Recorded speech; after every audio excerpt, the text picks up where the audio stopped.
Excellency President Vladimir Putin, President of the Russian Federation, Your Excellency Prince Nasser bin Hamad Al Khalifa, National Security Advisor to the King of Bahrain, Your Excellency Paul Mashatile, Vice President of South Africa, Your Excellency Mr. Ding Zhuoxiang, Vice Premier of the People's Republic of China, distinguished ministers, business leaders, ladies and gentlemen, participants of this forum. I'm honored here today to be invited and to speak in this forum, the St. Petersburg International Economic Forum 2025.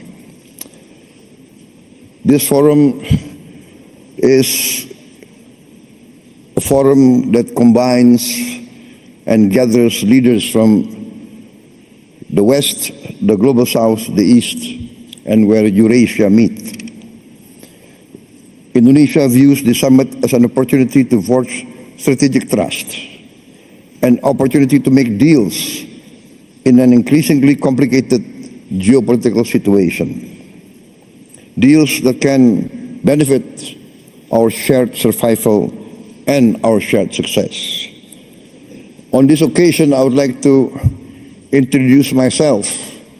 I am Prabowo Subianto, President of the Republic of Indonesia. I've just been inaugurated on 20th October 2024. And this is my first International Economic Forum, so I apologize if I'm a bit nervous.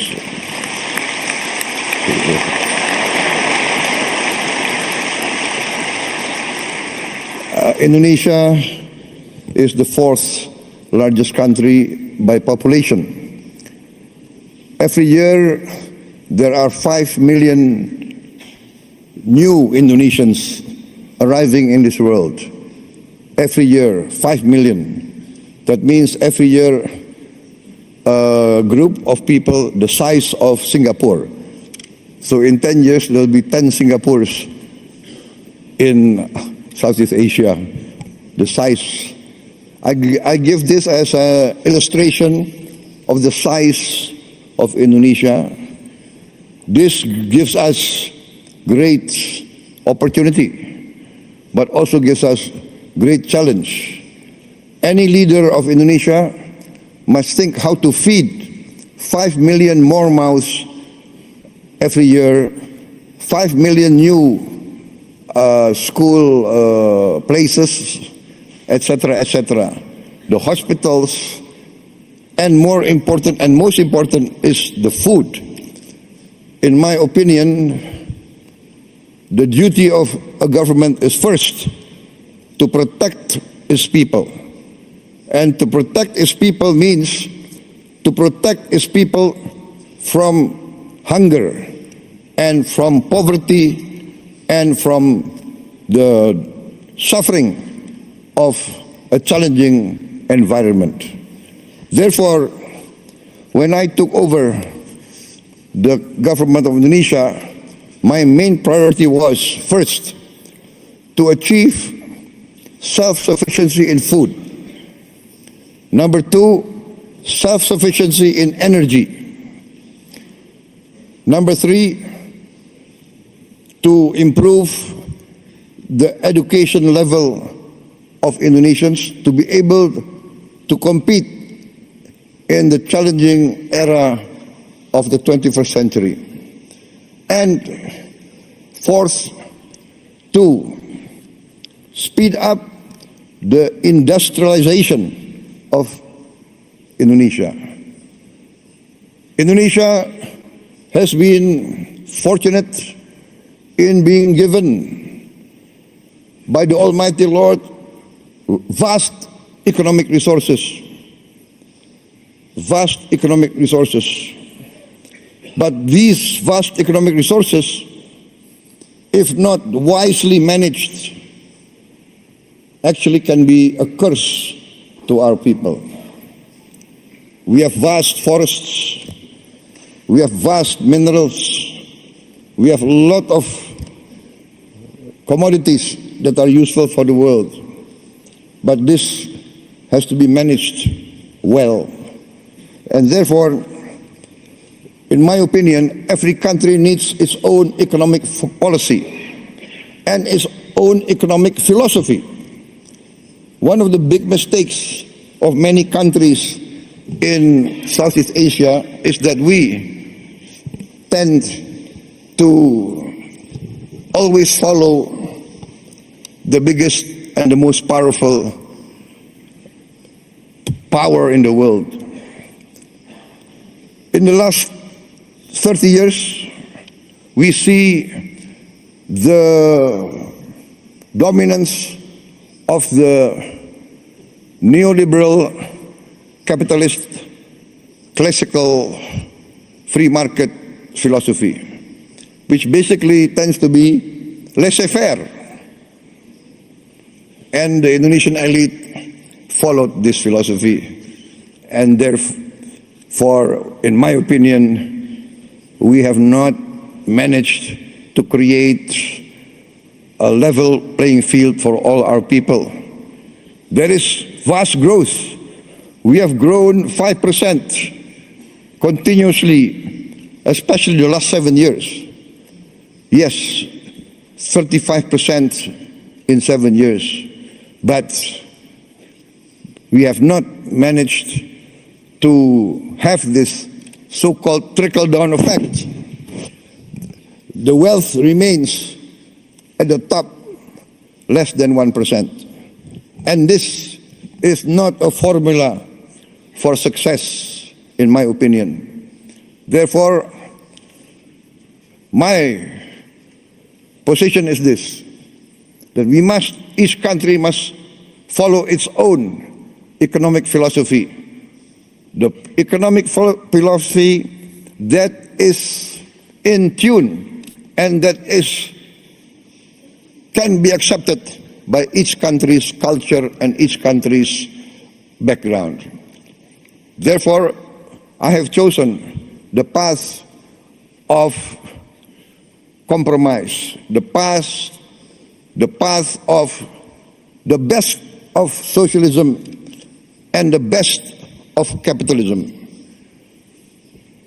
Pure socialism, we have seen, does not work. It's utopia. Pure socialism, we see many chances and many cases people do not want to work. Pure capitalism results in inequality, results in only a small percentage enjoying the fruits of the wealth. But our path is the path of the middle way. We want to use the creativity of capitalism, innovation, initiative. Yes, we need that. But we need government intervention to overcome poverty, overcome hunger, to intervene and to protect the weak. Because there's a danger in developing countries like Indonesia of what we consider the danger of state capture. The collusion between big capital business and government officials and political elite. In the end, the collusion between these two groups does not result in the alleviation of poverty and the widening of the middle class.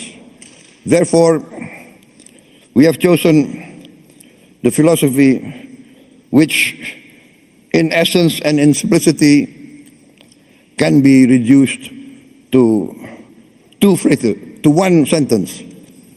The greatest good for the greatest many.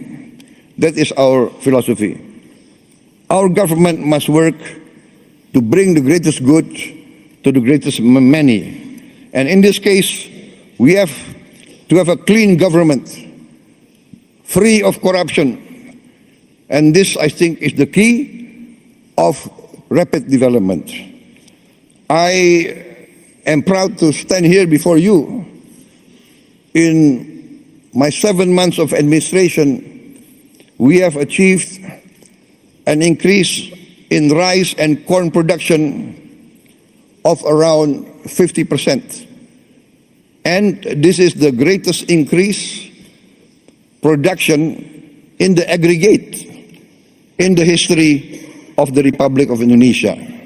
And we have now in our government warehouses 4.4 million tons of rice, which is the largest reserve in the history of the Republic of Indonesia.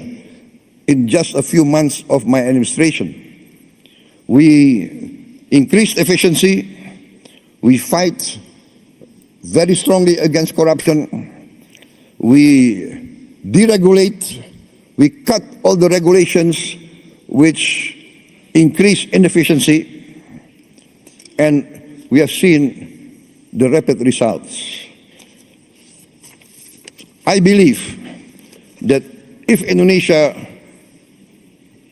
can play a good role, a positive role in international relations, for instance, our participation in BRICS, we thank the government of Russia for supporting us to be a member of BRICS very fast.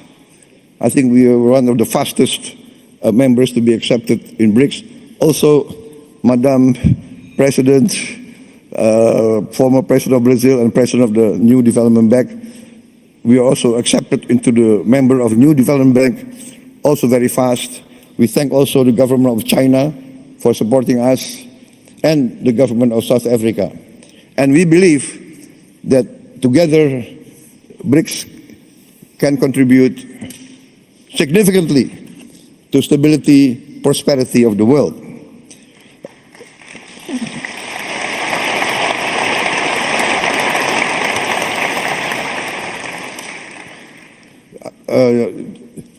I would like just to tell us a slight story, not part of my speech, but I was asked why I did not attend the G7, but I attended the St. Petersburg Forum G5.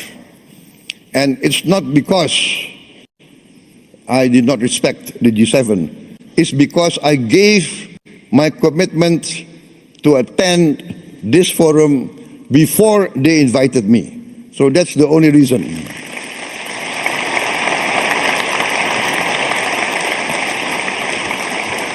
So please don't read too much into the event.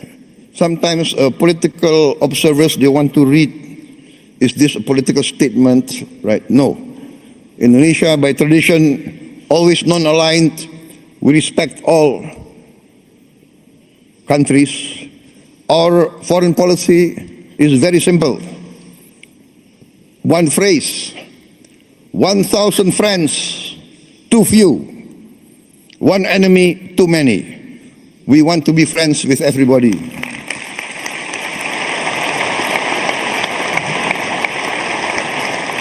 Only with friendship, collaboration, can we achieve prosperity. So thank you very much, President Putin, for inviting me.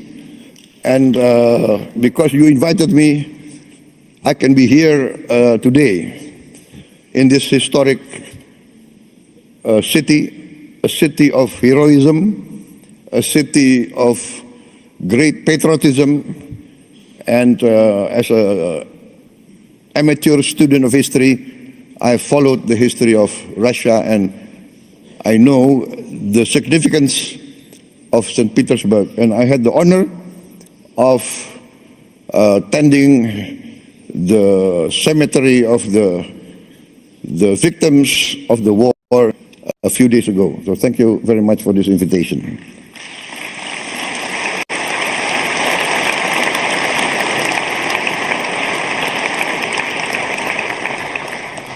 For many times I have said in many forums that Indonesia has chosen the path of non-alignment.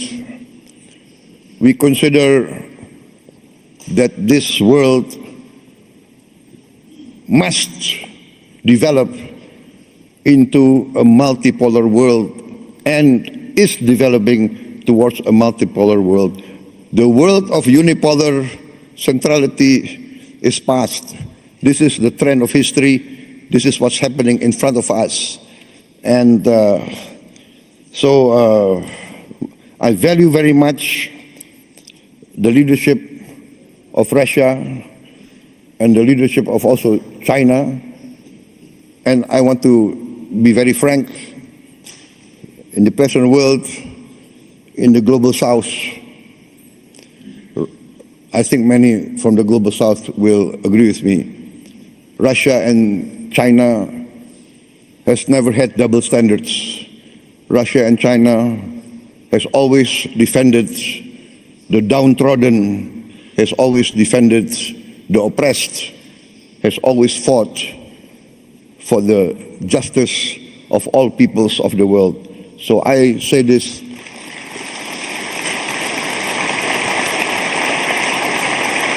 from my heart. Therefore, Indonesia wants to be a good partner and a strong partner. My experts tell me that in this first semester, our economic growth is more than 5%. Actually, it can really end up by the end of this year nearly 7% or even more. So this shows that we have chosen the right path and we are achieving our goals. I'm very convinced that we will achieve our goals within a few years. I've given the target 4 years self-sufficient in food, and we are experiencing that we can be self-sufficient in food within this 1 year. And we will be, in a few years, a net exporter of rice and corn. Also, now I've formed a sovereign wealth fund,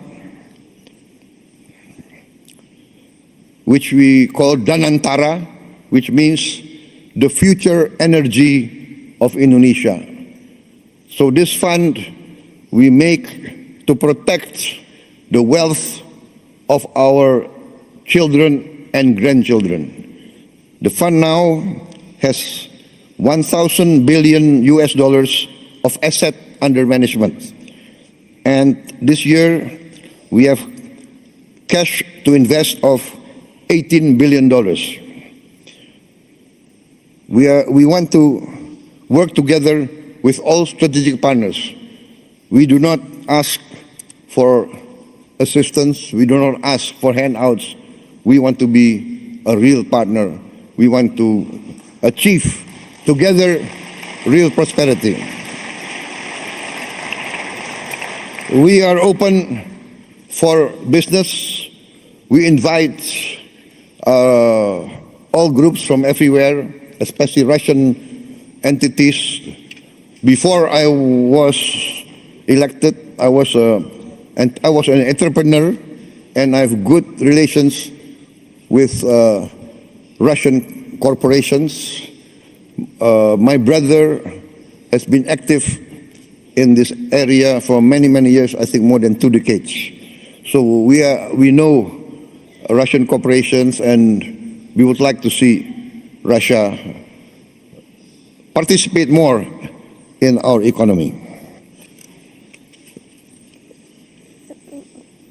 I've mentioned our foreign policy. We have always been and we will continue to be non-aligned. We thank Russia for helping us and for achieving the Indonesian-Eurasian Union SIPA, Comprehensive Economic Partnership Agreement. And we have completed also negotiations with other groups, Bloc CP, TPP, also with the European Union CEPA, and we also request to join OECD. For us, the world and the planet is getting smaller. We will work together with you for peaceful collaboration, peaceful coexistence with all countries. We view with sincere regret the escalation and increase of conflicts around the world, especially in the Middle East, and we hope that all parties can come to a peaceful resolution as soon as possible. I think, distinguished guests, I've come to the end of my short speech. I apologize if what I say is not what is expected of me, but what I say comes from my heart. Thank you very much.